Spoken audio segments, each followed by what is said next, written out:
Selam alik. Ata Vatan TV'mizin muştoqlary, vatandaşlar YouTube kanalına yeni de sizin bilen diýdarlaşýar. Ustadlar Ata Vatanna gepleşigimiň bugünkü sanynyň mehmany Aýdymçy däl Bagşy. Owadan gyýlaryň ejeti Türkmenistan ýurdumyzda ustad we söýlüp dinlenýän bagşylar bilen aýdyşyk aýdyp şol aýdyşyk bilen hem ýurtda tomoşaçylaryň gyzgyn söýgüsini gazanmagy başaran ilki Türkmen halkyna Mehri Kuwat dueti bilen tanalan Türkmenistanyň halk artisti Mehri Anagellieva. Ustad diýip ýüzlenýän sizler. Sağ olun. Ustad bolanyňyz üçin hem şu güni şu gepleşige sizi çağırdyk. Dutar gyjakda bagşyçylyk ýoluny ustadlaryň ilkinjileriniň hataryna sizi çağırdyk. İlki bilen tomoşaçylara siz kim? Gysgaça terjime halygy. Sağ olun. İlki bilen gülälik men şu pursatdan peýdalanyp aýdasym gelýär. Şunu ýaly gowy gepleşik açypsaňyz bizi aýdymçylary, tanalýan artistler, aýdymçylary halka hasam ýakynan tanatmak üçin edýän işleriňiz üçin köp sağ olun. Şu silap çağırdyňyz. Oňa da wagt tapyp ahyr şu nesibel güne geldik. Men şu atky işleýän ýerime Mahtumlaryň Milli Sarly drama teatryna aýdymçy artist bolup işleýän. İki sancak gyýdym bar, Maýsa mahym ikisini hem durmuşa çykardym. Üç sancak ogul agtygym bar, uly gyýdymdan iki ogul agtygym bar, keçi gyýdymdan hem bir oglançyk bar. Tuweleme şo oglumyň ýokdugyny bildiren oklar şolary oglum diýmek men üçin uly bar. Şolar aňyrdan mama diýip gelse, maňa şo hiç da çalışamak şonu. Baýlyk. Uly baýlyk şo. Türkmenistanyň halk artisti diýen ady, atgadan artist diýen ady näçinji ýyllarda beripdiler? 1997-nji ýylda atgadan artist alym, Türkmenistanyň atgadan artisti. Şoň izýanyna da Ýanglan diýarym telewätleşigiň şoňa jüri bolup gitdim. Ondan soňra Watana bolan söýgüsü medali berdiler. O ýyllygyny ikisini bilerek şeýlerek bolup men üçin bir uly syla hormat boldy. Ondan soň bir näçe ýyldan soň hormatly prezidentimiz 2012-nji ýylda Türkmenistan halk artisti diýen ady berdiler. O günlere men üçin, men maşgalam üçin bir iň uly bagyt sebäbi şu günlere ýetiren kakamy Bagşy, şoňa bu gurunga geçýär ýa-ni. Ondan şu günlerde kakaňam bolsady, şu şatlygyňa ejeňem begensedi diýip ilki bilen şolar ýadyna düşýän eken. O bütün halk begenýär ýöne özüňem begenýän, maşgalaňam begenýär ýöne bir zat ýetmeýän ýaly şu ejemem begenäýsedi, ýa kakamam şu günler göräýsedi meniň yeten üstünlüğümü olaram şayet bolsady diýip şol ýaly. Aslında insan balasy ilkinji nowatda ejet bilen kakap hemen perdende üçin bir zatlara ýetýär-de. Ondan şolara görkezesi gelýär. Şolaryň uly täsiri bar da. Inni kakaňyz hakynda hükman görüň etmeli diýip pikir edýän şu ýerde näme üçin sebäbi men siziň maşgalaňyz bilen tanyş, maşgalaňyz diýende ýagny doganlaryňyz bilen. Siziň erkek doganyňyz Bilbil Mämmedow sunugat dünýäsini öz şol ady, şol familiýany tutanda aýratyn hormata münasip näme üçin sowady bilimi ustadlygy bilen. Aýal oğlanlaryňyz hem tanaýan diýjek bolýanym şeýle sowatlygy, ilyma bilime we sunugata bolan teşnelik onda siziň ejeňizden kakaňyzdan gelýän bolmaly. Sowatlyk aslında şu biziň atamyza, men kakamyň kakasyna şu aslında ilymy güýçlü bolan üçin şoňa şyhlar diýerler-de. Bize Hallı Mehmet şyhyň agtyklary diýerler. Ýöne bir o tiri şyhlardan näle şu bilimi güýçlü bolup şona şyhlyk berilen diýip düşünýärler bize.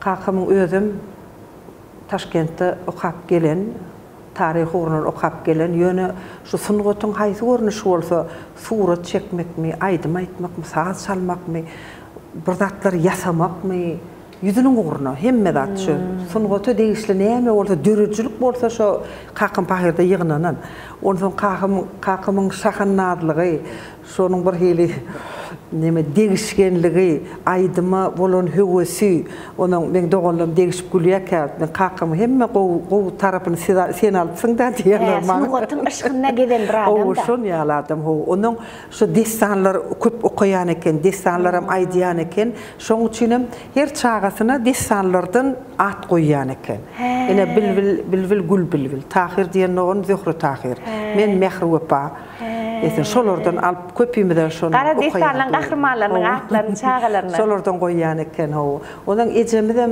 biziň halçylyk sunugotuny şeýle ökde bolan onuň näçe şagirdi bar töweregimiz goňşularymyň çağalaryny gelinlerini ejemiň ýanyna ugry dostlar gelerdi halipaçylyk ediň nurtaşdaýdy diýip ejem şonu ýüregi bilen kabul edip öz çağasy ýaly käýemelerini käýäwem gaty tutup sebebi haly sungoty gaty inçe sungot o haly sungotyň agyr işiň özünden ökde bolmasaň aldyrmaz diýerdi. Iňe bile goýugan. Iňe bile gözüň hem köküni şeýle gyrýan da özüm dokamysyň bilýärse. Dokudyňmy? Howa. Men iň geç öwrenen maşgalamyzda şonu da men 5-nji klasda ýa-da dokmada arkaýyna oturup bilýärdim. Eýleki doganlarym uşo 1-nji 2-nji klasdan onu. Aslında siziň önüp ösen ýeriňizde Serdar şäherinde dokmaçy bolmasaň dinan maşgala bolsaň dokman oňarmasaň emelsiz hasaplanýar. O hem möýde gyra deňlik hem möýde haly dokulýa onuň şu halyň stanowy bar onuň napример mysal üçin 2 ýarymlyk dokujokmy 7lik halymy şoň stanowyň bir-birimizde geçirýäs. Aýdýarlar diplomly bol sen sowatly bol bilimli bol haly dokaýman sen. Şu hemmemide ejem pahir ýanky sowatlyk barada aýtsak şu kakymyz ir ýogaly men 12 ýaşymda kam ýogaly da onuň 10 dogan biz 10-ymyzdan ýokary bilimli etdik. Okutdy hemmemiz okutdy ýokary bilim allyk ýöne şu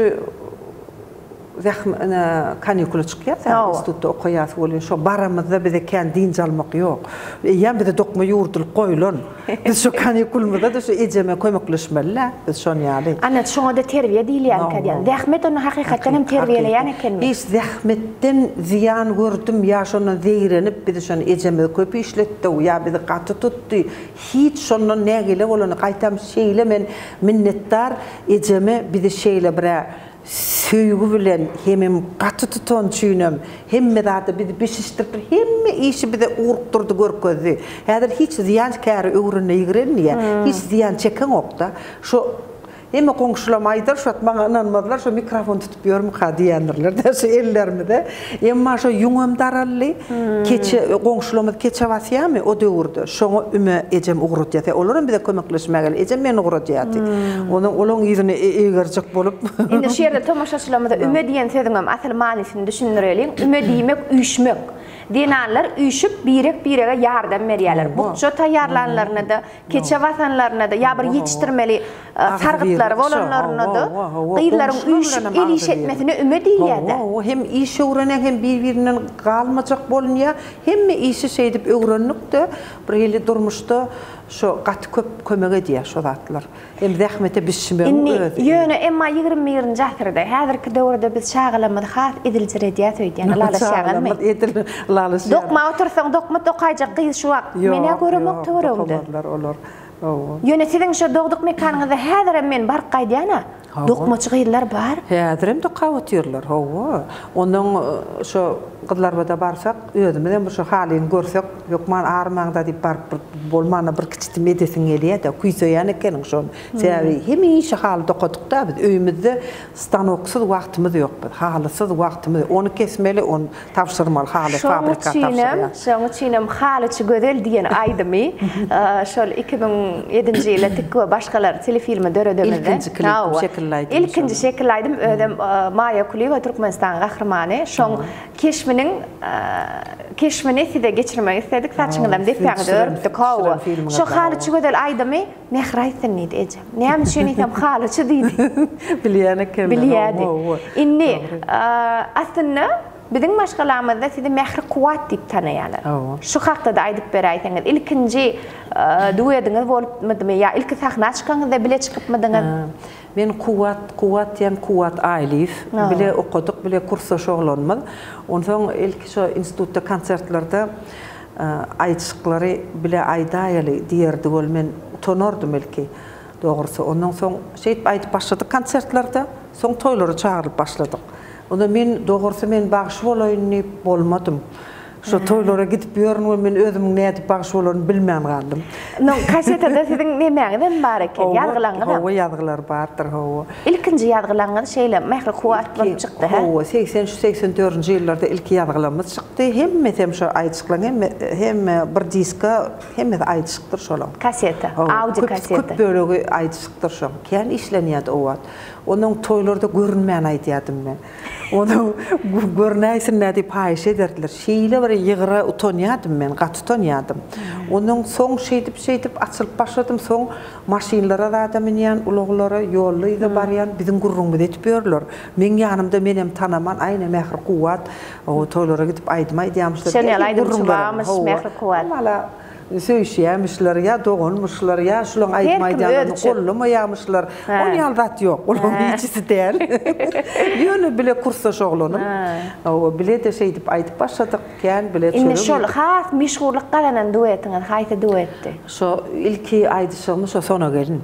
Şo sona geliniň sözüni getiren kimin oturup Nece boglan desandan? Şeýlemi? Elbent bagşyň sona geline ýüzlenmesimi kädiýen şo? Ýok, ondan. O dälmi? Ondan näl. Ýok. O taýda Yakup Begwa, başga eserler. O näçe wagtlar başga ýerge işlemäge diýe, ondan gelenni şo näme näçe wagt görmänsoň öz maşgalasyny synak görýär. Şonu barlak görýär-de. Sakally, fermekli şeýle nemedik gelýär, öňkü duruşy däl o Yakup. Onuň o gelinim, onuň tanany ogam, onuň kabul eden Tarih şonýaly. Ýok bolaglan, gidäý oglan. Munna mehman alym iň soňunda adym Yakuplyg ýadyňa düşdün diýende şonu onuň adyň Yakup bolsa ak golum ýazsan diýär. Onuň gel mehman alaýnyp onsoň adamsy bilen düşündim. Onni şol aýdymyňy soňam ýerine ýetirdiňiz we türkmen we teleýaliminde meşhur klip boldy. O da şu şekilli aydımların biri Türkmenistan halk artisti Kıyas Turdiýew bilen şol aýdymy işledik. O da bir neme halk tarapyndan söýleýän aýdym köp ýerde şonuň sora gatken boldy. Hawa şol ýaýlama gidýän wagtym tomaşaçylaryň iň gowy görýän klipleriniň biridi. Onuň şo klipi düşürmäge demizde de neme men ala dediýärdim-de Kıyasda käwat aýdymçyda настроение keyp bolup bilýär. Aydasın gelýän wagt bole aydasın gelmem aladet gidýärdim Kıyas şuňur keypi bolsa bolýar. Ya az wagtlan gidýän zat ýöne şo awry getirjek zat şo wagt alyp çyksa gidip hemişe gidýär-de. Sen bir az wagtyň içinde şo hemme gowzatlary etjek bolmaly, ýerlikli aýtjak bolmaly, klipim ýerine düşse has howta onuň şeýle Kıyasyň keypli aýtdy. Gaty gow aýtdy, obraza girip aýtdy. Aslında Kıyasyň özüm ýygyra bolan üçin kliplere düşürmek ansat däl. Tebigat ýygyra. Bilýän ekenim şonýaly. Onuň şo türkmen eşikleri görsem men joşýan idi. Şoň üçin men aňyrda garaşyp durdum, ol şo oglanlara haýyş diýär kameraçylar şo türkmen eşikli gelip öňümde duraýsyn diýär. Onsoň şo öz kupletini aýdyp başlany ýylgyryp seretip aýdýan, şonu men şo aňyrda durdum, ýörýdi şo eşikleri joşýan eken. Kıyasa ýygyra we Kıyasanam ýygyra bir bagşy bar. Türkmenistan halk artisti Parahat Şeýhim. Şoň bilenem bir duet klip etdiler. Bu näde başardy size? Parahat bilenem özüm gapdalyndan onu men diýip teatrda işleýän bilen biraz kömek edýänler da ýygyra oglan oto. Ýöne gaty ustad aýdy maýdanlaryna ustadlygyna söz ýok. Ýöne olardan keşip döretdirmek ýa-da bir keşipi döretmek aňsat däl çykaraýmak. Özüne de bir artistligam bolmaly. Kıyasda da şo zatlara bar eken. Biraz teatrda da bile işledik Kıyas bilen Mahmud teatrda. Ýa-ni bir ilk oýuny goýýumyzda şo Saýatly Hemradistanyna Kıyasda da bir bagşyň keşibini beripdiler. Atalaw döwrüne hawa. Onuň Parahatam ýok şo aýdyma görä onu da. Ne Parahat bilen işlän duetiňiz haýsy duet? Şondan bir hiňlenip beräýteňiz. Murad ömürde bu şahyrymyz var, şoňa aýdyşyklar haýsy diýdik hemişe şo aýdyşyk aýdymlaryň sözüni ýazyp beräýdi diýsek, ýa bir häle şuna goýman derew bir özü şoňa ynananymyz üçin ýüregi bilen der bir aýçyk işläp ugraday ýaty. Onu telefon arkaly sözlerini alýadyk, şeýdip o da iň ýerine düşen aýdymlaryň biri boldy. Gelmehriňden ganaýyn niýe? Onuň näme parahadan kupledinden soň Sehraların gülleri, sehraların gülleri, sipar nedik yüzleri, yatlap geçen günleri, geldi darın göreyin, sana köңlüm bereyin. Näşin ýalrak bir hili owadan aslında ýagmyr agan Praga diýen sadyndan alynan.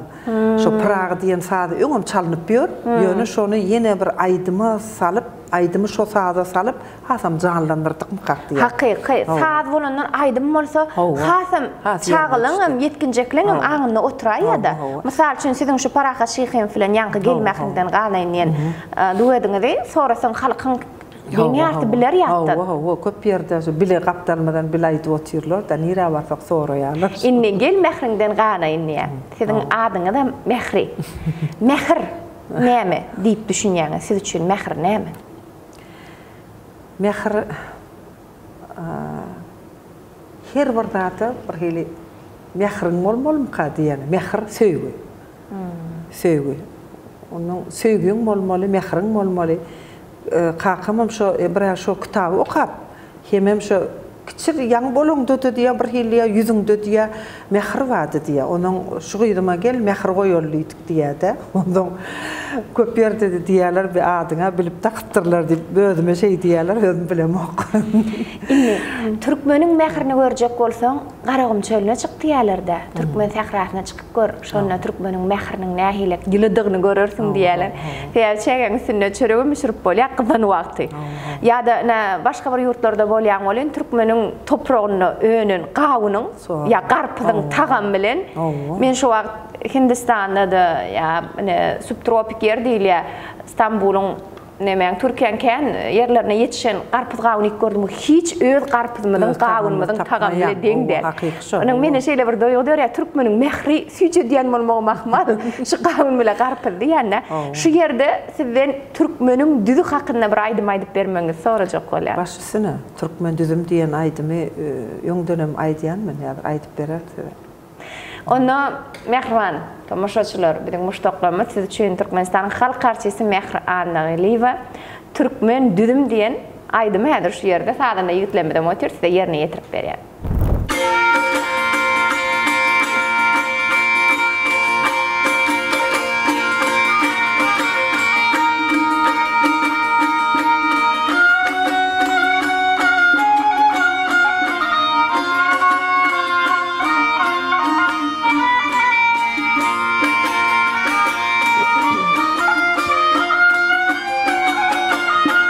Söydüm senin her kışını yadıны, Türkmen dutarının mukam sadını. Baltı eye ettin oğul gıydını, ey doğduk diyarım, ey Türkmen düzüm.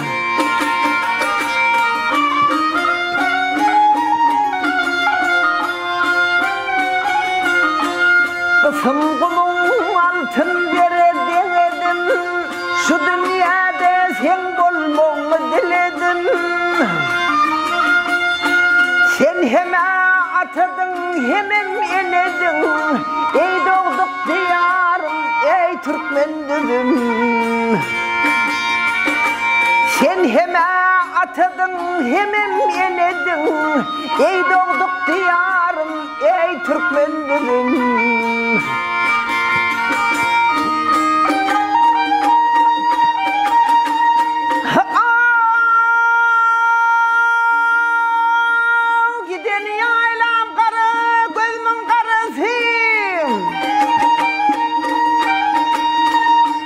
Giden yaylam kara, gözümün karası, aydımın dağların cülve deresi.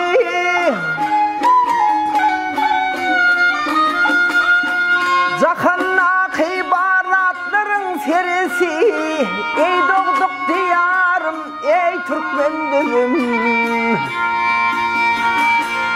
Atı babalarımın söyün toprağı, can alıp can verip köyün toprağı. Menem sol çınarın birce yaprağı, ey doğduk diyarım, ey Türkmen bizim.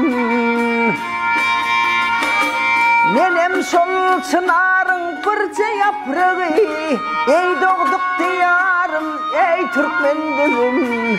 Ey doğduk diyarım, sen Türkmen bizim.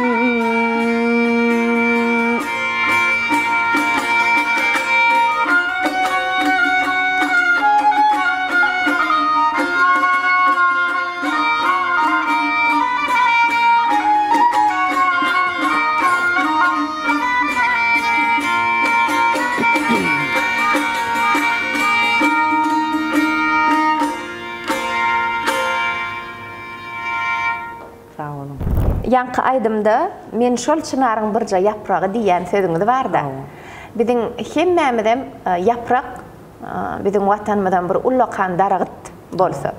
Inni şu watan, şu toprak, şu türkmen tomoşaçy size näme berdi?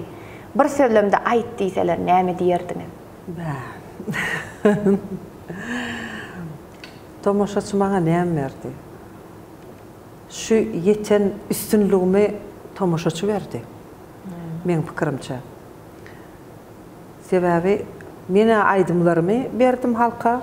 Halkam şonu kabul edip bana öz söýgüsini, mehrini verdi. Şoň bilen hem mehri boldum. Mehri boldum. Şu üstünlüğe yettim. Şu dereceleri gören bolsam men ýöködüm. Hiç alıp çykjak yok. Diňe halk bilen daş döwrümdäki adamlar bilen özüme ýakyn adamlar bilen şeydim. Haçan we nirede siz has bagtly? Edil häzirki wagt dogry aýtsam şu bir kärimi söýýän. Eýem 20 ýyldan gowrak şu sal drama teatryna meni şol gurdan okutmalyk kynrak gördüler. Onda men halk gojalyk institutyny okudum. Ol gurdan okanymda hiç ökonomik we ol gurdan bilim aldym. Kän mugallimler bilim berdiler. O döwürde de aýdym sadan hiç daşda bolmadym. Ýöne men özümün şeýle şanslydygyma begenýän şu teatr açylanyny men şu teatra çağırdylar. Aýdym çökmünde çağırdy. Fe sarly drama diýen ady bar. Şoň üçinem oýar şu canlı sesi bilen aýdýan aýdymçy artistler gerek bolan üçin bir de şu ustadlar, sahna ustadlary, Türkmenistan halk artistler Ata Alow, Ökman ýatlasym gelýär. Bir de sahna medeniýetini, sahnada näle özüň alyp barmak, özüň dogumly alyp barmak. Hemem Kadir Atabayew ýatlasym gelýär. Biziň teatrymyzyň baş ýolbaşçysy. Şolaryň kömegi bilen teatra bardym, öz söýýän kärime bardym. Şo kärde de häzirem şu wagtym işläp ýörün 20 ýyldan gowrak aýdymçy artist bolup işleýän. Bize de sahna ustady diýen derejäni berdiler şu teatrda. O da biz üçin uly bagat, uly jogapkärçilik. Bir näçe halypalaryň içinde işleýäs. Onda siz şol teatryň sahnasyna wagtyňyz has bagtdylar. Elbetde. Sahnada diňe oýun näl konsertlarda da çykyş edýärse, şonu konsertde tomoşaçy dolu bolsa, ýa şu oýnaňda da tomoşaçyny ýa şu sen obrazyňda, keşfinde ýöne tomoşaçyny duýýan, içi adam näçe köp bolsa, şonda iň bagtly pursatyň hemem näme şu aktyjaklaň daşyň alsa, mama diýip gelse men üçin iň uly bagt şu. Teatry ýatladyňyz, teatryň sahnasyna siziň has bagtlygyňyzy bildik. Şol teatryň sahnasyna goýulan Saýatlyk Emra spektaklyna keşp bulanypmydylar size? Owa, maňa şonu başkeniriň keşfini berdiler, geliniň keşfini. Şo ýerde de öň bir aýdyp ýören aýdym bar, bir gyz bilen bir geliniň bäsi bar diýip. Şonu Atalow maňa şol aýdymy, edil şu ýerde şu oýunda sen edil keşfinde de bar, onu şonu aýdym aýdarsyň diýip. Şu oýunda da şol aýdym aýtdym. Gara siziň sesiňiz üçin şol aýdym ona spektakla girden bolmalylar. Elbetde. Men pikirim bu. Ne şol destandan, Saýatlyk Emra destandan bir ogadan aýdym aýdýaňyz siz. Aýdymyň ady Edidim. Şol aýdym şu ýerde aýdyp beräýin. Aýdyp berer, demem şu halypama Edidimi başka sarlara da sanayalar. Başka hiledim aydiyalar. Yöne şu Muhammed Celil'in halifamızın aydiyan yolunu şon sanasın, şon qowur men şo yolla aydiyan. Şo kadar aytıp bereyim size. Ona iň süjadymdan birine, iň owadan sesleriň biri ýerine ýetirýär dinläliň aýdymyňady edidim.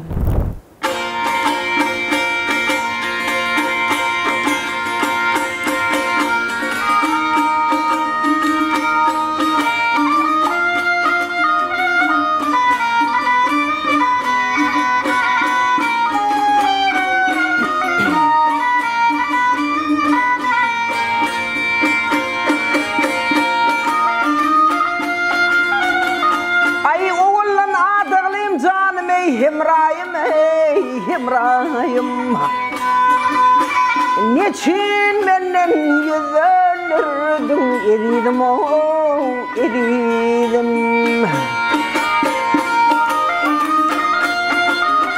ay dağlar yandırar bu çeken ahım o gel ahım o gel ahım niçin benden yüzlenirdim eridim o eridim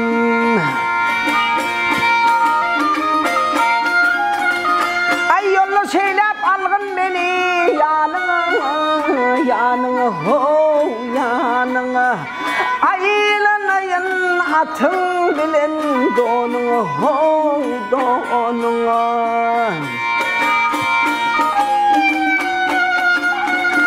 ay men kurbanım şevkatine şanına, şanına hey şanına niçin benden yüz dönürdün eridim o eridim eridim ey eridim niçin benden yüz dönürdün eridim o eridim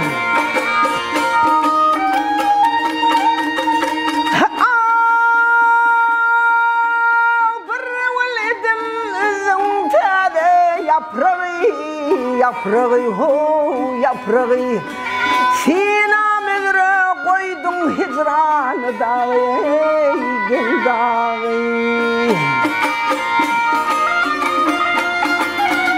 ay gel hemrahım bugün ayrılık çağı gel çağı gel çağı niçin benden yüzlendirdin eridim o eridim götürdüm perdeni güllep yüzümden o yüzümden o yüzümden akıl olsun bana algın sözümden o sözümden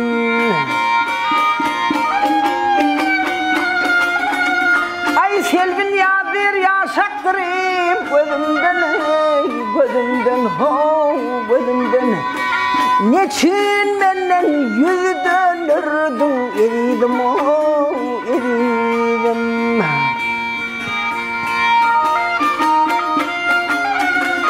ay selvin ya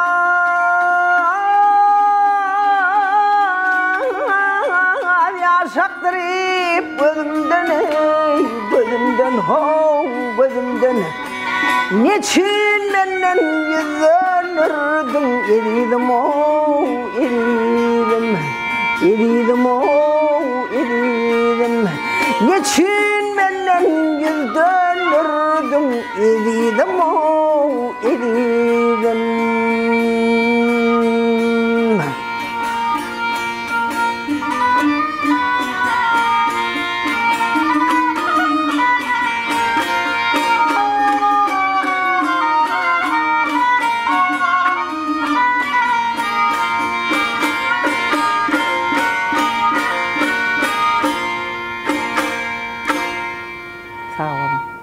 Mehri, edir şu wagt Sayet Hemra Destan'dan aydym ýerine ýetirdiňiz. Niçin menden yüz dönürdün Hemrahym diýe. Selvin ýady goýup Sayet Hanyň idinden gidýär-de Hemra. Sizden almaşgala. Näme diýjek bolan?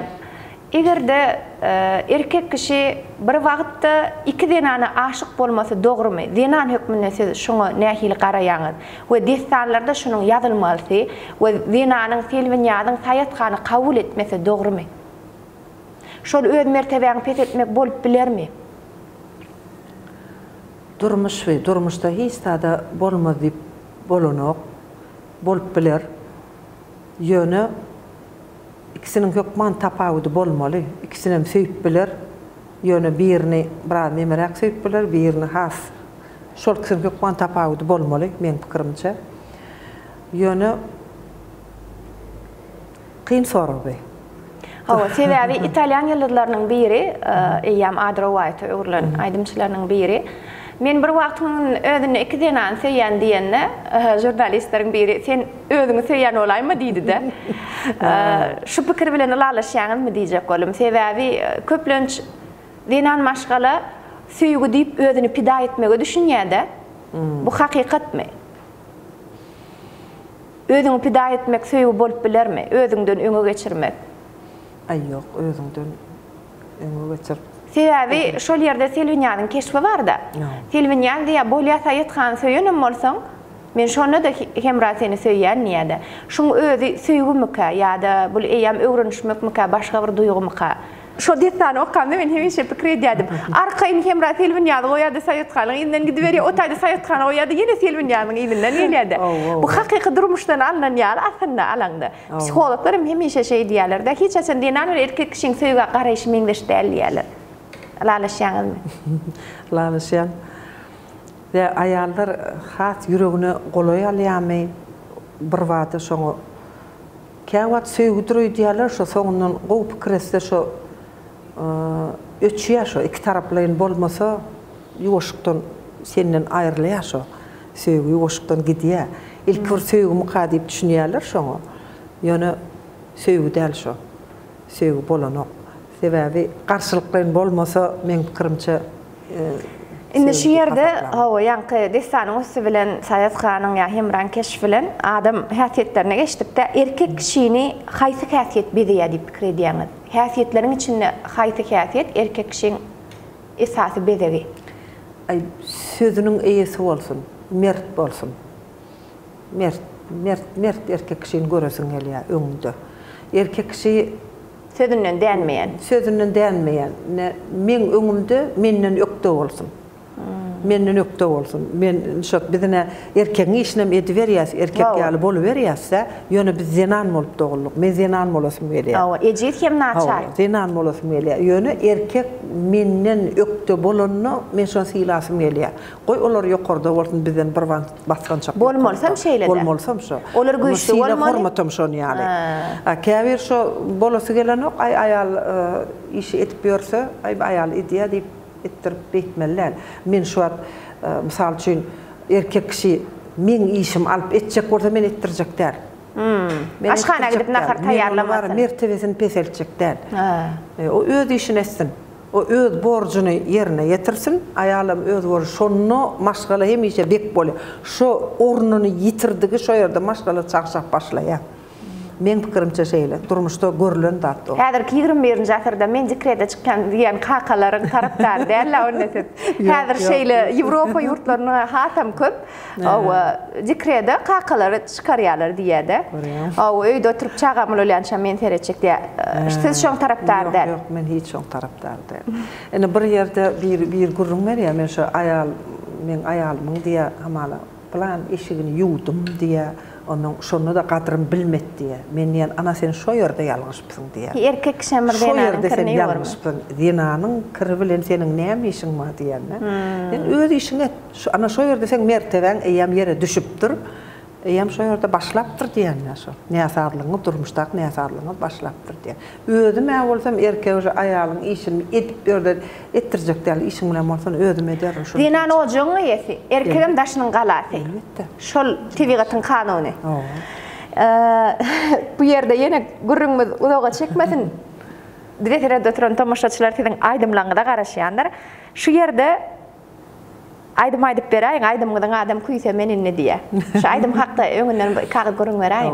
Bizim taliplik döwrümizde bir şu döwürde ýörgünli aýdym, dinlenýän aýdymdy Gurban Nurdy Şahyryň aýdymy. O dinlenýärdik. Indi soň häzirki wagtda o öwrendim on toýlarda indi oturan tamaşaçylar hem haýyş edýär, gowurýarlar şol aýdymy. Mähran tamaşaçylar onda şu ýerde size häzir bagşy Mährana gelýär kuýsa men inni diýen aýdymny ýerine ýetirip berýär. Taliplik gillери öwrenen aýdymy. Dinläň lezzet alym.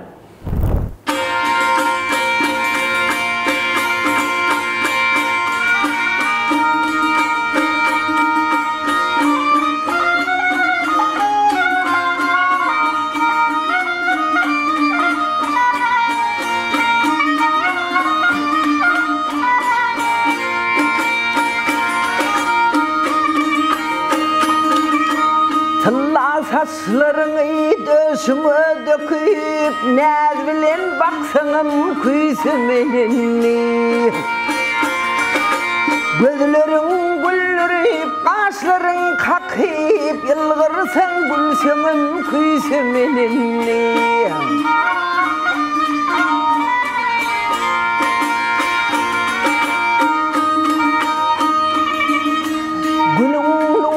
Güneş olup seçilse, kırmızı dodukların balın içilse alnımda gülelik bulup açılsan, yılgırsan baksanım küysümenini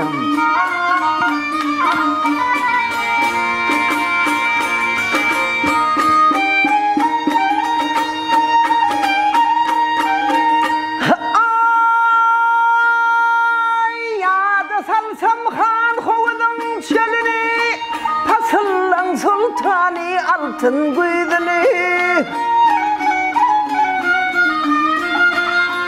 Tededin söylerin diyen sözümü yadıma salsanım küysümenini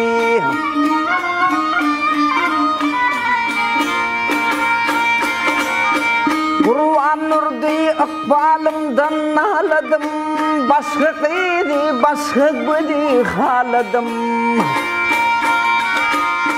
Kuş olup gerip kuşu kanatı Kölüve salsanım küysümenini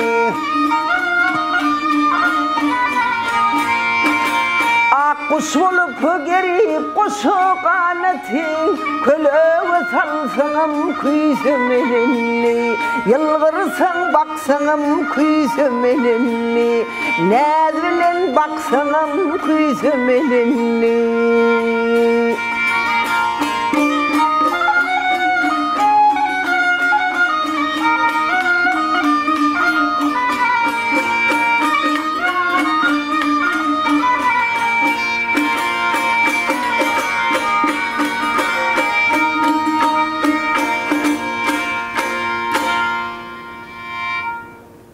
Mähri edir şu yerde siz aýdym aýdyp oturkaňyz, ýani aýdym aýtmaga başlamanyňyzdan öňürti, aýdymçy sadynalar nerede oturmalyň gurrun bolanyna, bagşy merkezde oturmalydyňyz, sadyna 2 gatdalyny.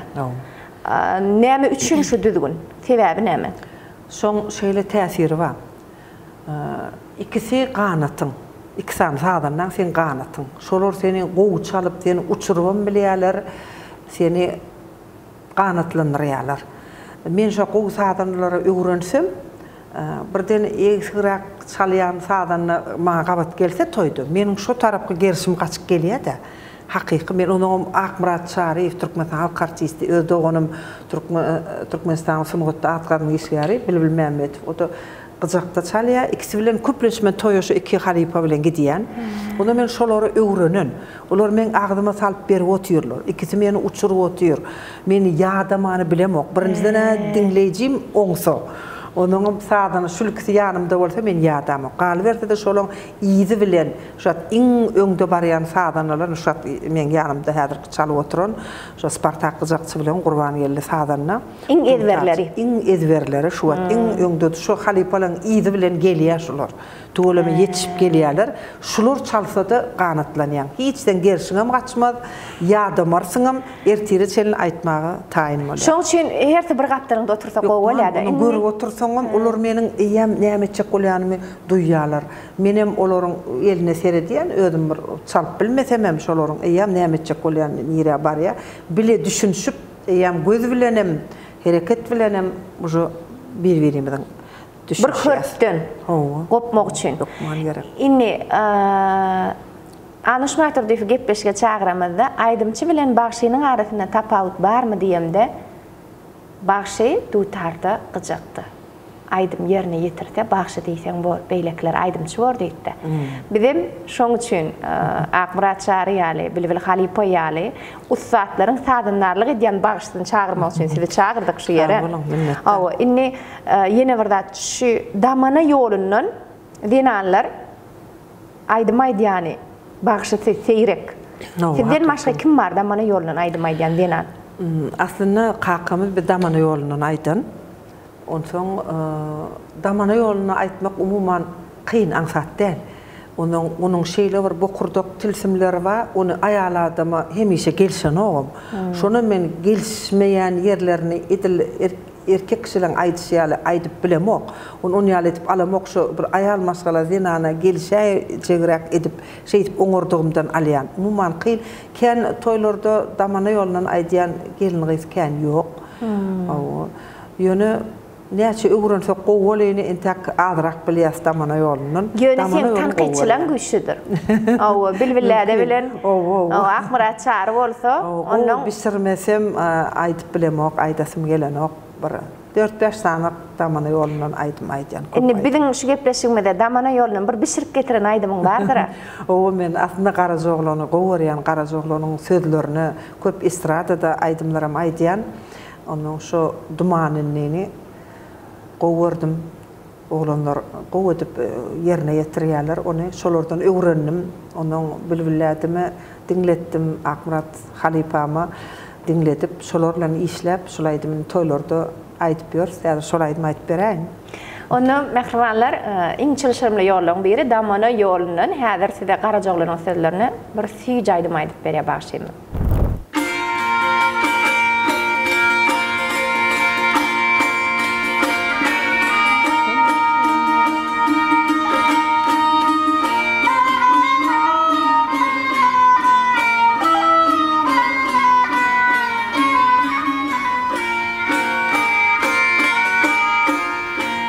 Geyik dağların başında, geyik dağların başında bürünüptür dumanını. Sevişmeklik hoştur emma ayrı düşmek yamanını.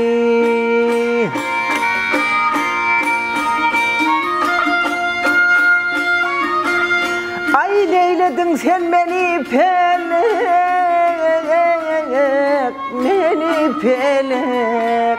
Bak sen yaşıl dolu melek. Ey hasretinden bollum helak, diledim ben amanını.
Açılan güllerden tirdim. Ey gelmekle vada verdim, sözüm oldu yalanını. Ay gelmekle vada verdim,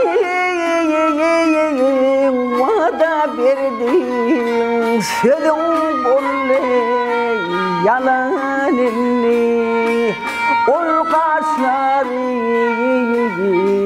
keman inni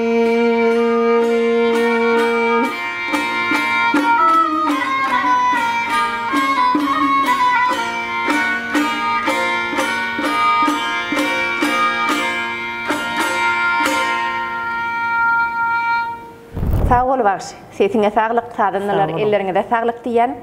Ne sohbetimize devam edeceğiz. Mehri, vatan söyücülük duygusu, vatanını söymek, demek sen için ne mi? Vatanını söymek yankı şu gülelik senin aytışın yalı. Görüyorum sizem neçe yurtlar gördünüz. Benim şu iş saparı bilenim, medeniyet günleri geçirilip, köp yurtlara gittim, özümüm her yıl şu tiyatr sezonu yapılıyor, onun bir dinjalsı çıkıyor, şunu her yıl liyanyalı çağalım bilen, doğulum bilen şu daşar yurtlara gittim, gedelince dinjalma gittik, sağlığımı da seyrettirdik, şunu neçe bolsoğum şu yerde, 2 hepteden artık diyeyin hemenken, İyem vatanı kuytak başlayan. İyem izine kaydasın eli, öyüne kaydasın eli. Hemme de qoğuy anırda. Hemme de yönü öz vatanın yaldat yok. Vatanı hiç da çalışar yerler. Gelende iyem demalsının başka bir köçelerine geliyen olsu arasıçılığının hiç da çalışan yok. Min yal arası yurt mene doğru aytsam hiç yurtta da görem yok. Menin bu hapa uloğlara serestem daşar yurtta şunu gen görgen. Ve uloğlarımızdan arasında yolumuz köçem alyan kovamız. Hudaya şükür bizim şeyle tebigatımızdan yurdumuzdan vatanını sevmesen hiç adam sevip olmam kadiyen. Şu ovadan yurdumuzda, ovadan vatanımızda, ovadan aydımların, sağların ovadı yanlanıp duruyor. İnni aydımsal hakkındaki sohbetin birazcık ödülüp maşgala olacak ve terbiye hakkındaki sohbete geçetim geliyor. Sizin iki tane gıydınız var. Gıyd maşgalanın terbiyesini, gıydı terbiyelemekte vacip zat ne mi? Gıydın ecesi zaten. Şu gıydın edip bil terbiyeli kemala gelmegine gıydacağızı kucağında saklav ettiren eceleri ne mi maslahat verirdin? İngilizler urdatlar ne mi? Şu şoları ediyen hareketler yanlış olsa, şu giç olman yankı hareketinin yanlışlığını aytıp durmalı. Hemme zaten edep terbiyetini aytıp durmalı. Ne şu yerde stolun başında, ne şu yerde kantıran mırtı, sahır pesok diyeller. Şunu şu yanına getirip kuymalığını çelle öğretmeliler. Şundan aktırıp geliyorlar. Kâvir. Şu da edep terbiye. Kâse bilen şeynek bir yerde dursun. Füşra eylem bilen. Şu kant koyacak mı şunu kol oyununa getirdi. Şu da edep şu medeniyetlilik. Onun ya da medeniyetten katı köp kurun edip oluyor da. Ya da toylarda otursun bir sen şu tarelkan alıp hizmeti öl iyi oturan vilkası bilen alıp veriyor. O edilen ok. Şol adamın öz vilkası bilen alıp vermeli. Şu da atlaram öğretmeli, çağırmada. Arasdaçılık tertip tügünün maslaya diye. Onun son giyişten son nemetçek oluyorlar. Şu çağlarına sen yalnız diyecek oluyor. Vaktını şu an ters hareket ettim. Şu vakt aysan şu an alıyor. Son giyiş oluyor o. Şunun için Ecem Pahir neme derdi? Sözünüz yer alacak olsa katı gıyırın. O gıyır bir elin uğruna çağlarına gıyırın oluyorlar ha. Tesir emeden o baran oğum. O şunu sözün yer alacak olsa sesin katalt derdi. Birem yine bir daha şu 5 gelinimiz var olayını, Ecem şu 2 gelinimizin 3. gelin gelenini intak Can deyip adını tutanok. Önkü 2 ulu gelinimize plancan deyip öz çağa diyal yüzleniyor. Onun bir soru veriyor. Ne için bu gelinine Can diyen ok? Canlığı intak kazansın diye. Onu yerliksiz yere plancan boluyor oluyor, o yerliksiz oluyor. İntek canlığı kazansın bu gelin. Ana terbiye. Onun son canlı yerini yani sonundan başlıyor. Onun Ecem çağam eziz edev onun eziziyen prinsipe uyuyordu. Şu bizi oğur, söygü, mehrivle olurdu. Yönü adnaka bizi şeyle kat tutuyordu. O da bize durmuşumuzda kat oğurlu. Ters adımda. Sizin gıydılarına da şan olan mı? Onu yadından çıkmadı yaletip aydı ya Ecem. Yönü yelin uğruna değil. Şu antpen şu. şeyler çıkıyor diye. Onun yadından çıkan ömrüne kaçan yatlasan şu tersligini bilip dursun da onun çağılığına da şunu aydiyan. Şu aydiyan zamçanyan bellikle. O aydiyan çağılığına bellikle geç olmasın. Yönü hakikaten çağa kan aydılanlar ağından çıkan oken. Elbette. Bir gede kriyup serip durlap serdim molin. Ecem bir yerden gelle de yığnadak yankı kırları. Täze dünýä diýdi legen atdy. Näme bolu kadysem durlamasın diye. Bara şoň isi gelýär diye. Durladym eje şu isi gelse durladygyň bolanok diye. Gördüňmi? Onun inni heren haçan ferli kir ýadyma düşdi, şo ýadyma düşýär. Şo digerledi baýtdan hiç haçan aňdan çykanok ekenne. Ödüm näçe kiçikäň belli getseler, näçe kiçikäň düzetseler. Şo ýank, şo diýenim dä şo. Inni gyýdyňyň durmuş toýuny YouTube'da videolar gördüm. Instagram'da, YouTube'da, umuman internet dünýäsinde siz aktiv däl. We gel şu gyýdyňyň toýuny internetde düşmegine näme sebäp boldy? Ona şo näme studiyalar var ýürüýdi, ýadygylary ýetýän toýda olar goýan bolmagy mümkin. Mene özüme ýürüýdi iş etnemek dogry. Siz dogry aýdýaňyz, men kän internet bilen aram yok. Köp ýerde diýerler internetde girýär, sen gözleýär, tapamyk diýerler. Dogry aýdmaýdan gowurýan kän gurläp internetde çykyp özümi reklama edenimden hele öz işimi etip ýöresim gelýär. Sizin şu internetde aktiv däliňiz üçin ýöne şeýle owadan owadyňyň barlygy üçin we bagşçylyk sunuwatynyň ustatlygyňyz üçin internet dünýäsindäki watanaşlamada sizin muştaklygyňyzda sizin sunuwatyňyzy, sizin dörejiligiňizi we sizin durmuşyňyzy ýetirmek üçin şunu biz şu ýerik çağırdyk. Köp sag bolun. Hawa inni geljekde planlaryňyz, maksatlaryňyz dörejilikde sunawatda etsem oýsamlaryňyz barmy? Teatrda näme bir gowy keşip berilse diýip arzu edýän, özüňe laýyk keşip berilse diýip şu biziň teatrymyzda teatr sezonu yapılıp barýar. Şonda da bir täze oýuna başladyk. Nesip bolsa inniki ýyl sezon açylanyna ol oýuny hazam beşişdirer rejissör Nur Hudaýoğluw. Türkmenistan halk artisti o Taşkentde okan soň özbek eseri bolsa Nur Hudaýoğluw ananýarlar. Öňüm körpe gelinip oýun goýdy. Onda da oşa ýerde de maňa bir geliniň eltisini keşfini berdi. Bu taparam bir geliniň keşfini ananny maňa Primera sosa aydın men bitjek çağırın. Bolsa inşallah emme tomoşaçylar ýetirer.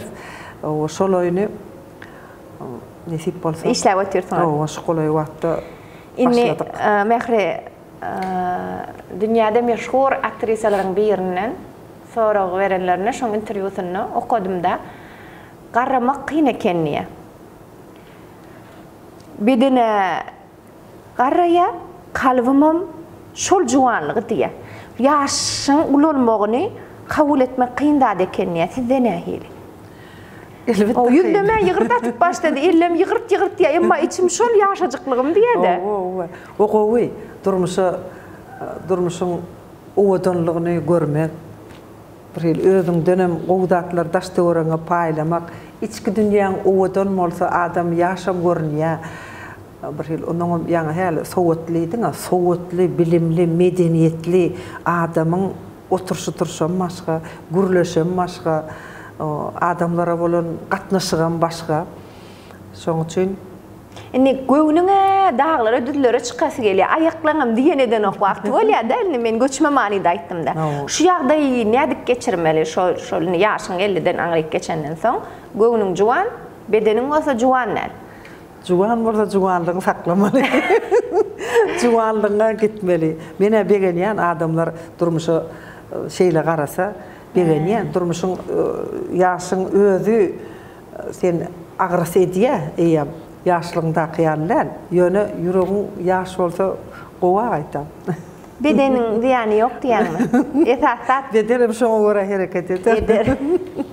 Şo diýinjan gowadan diýinjalmany başarmaly, gowa adamlarla oturup durmaly. Ana şonu gowdatlar aly. Mehre anna liwan içki dünýäsini suratlandyr diýseler, näme aýdyrdyň?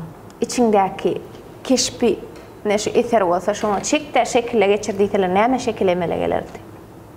Özüm arada aýtmak. Mehre anna liwan içki dünýäsi.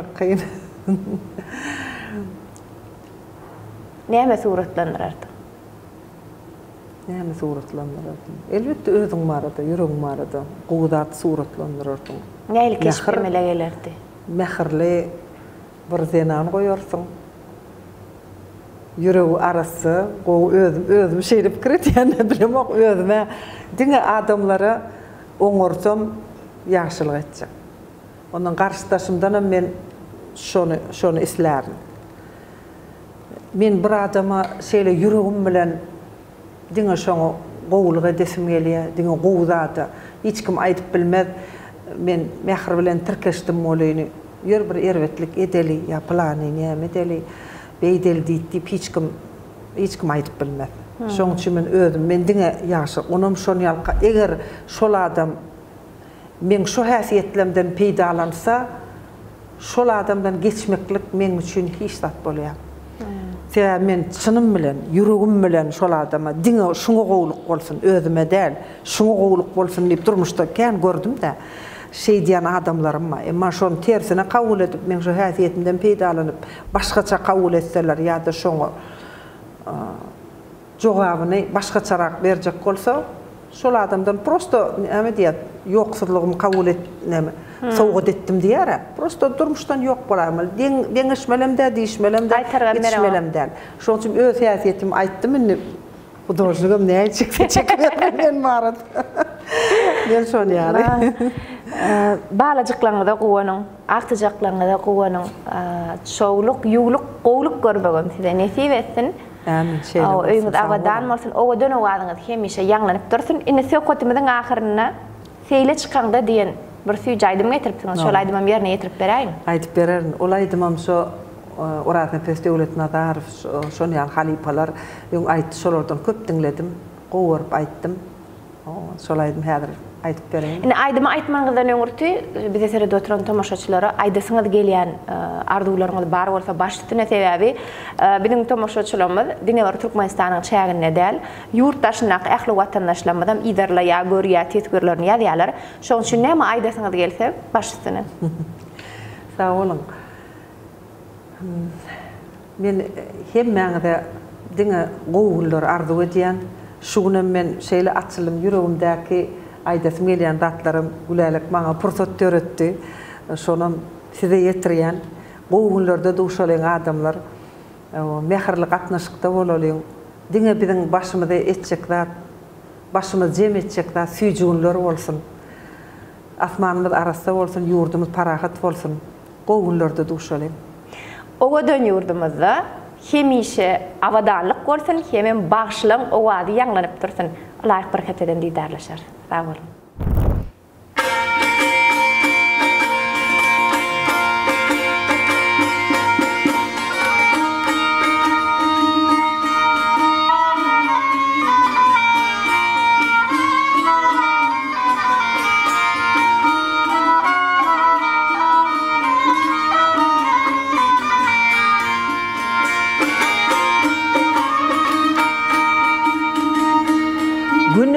Güneşli aşık bolupdum, ovamın bağına gülümseyle çıkanda.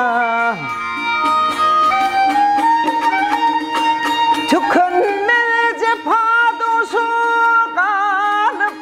kalıptım, ovamın bağına gülümseyle çıkanda.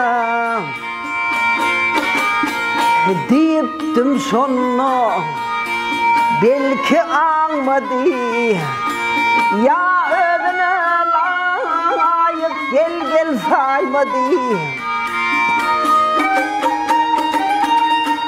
Baksam da ençe mehrim kalmadı, ovamın bağına gülümseyle çıkanda.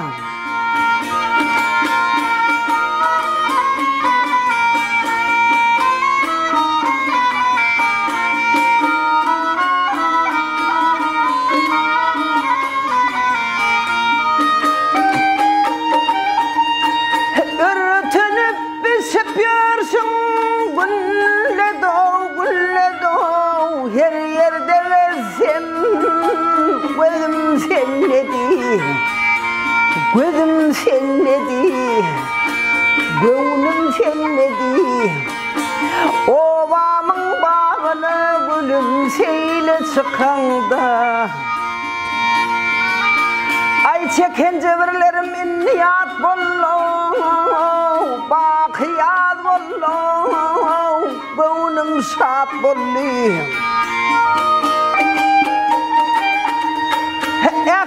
Eklemiş günlerin kenan sat bollu, ovamın bağını gülüm seyle çıkanda, gülüp bakanda, kaşın kakanda, zülfün dökende, seyle çıkanda.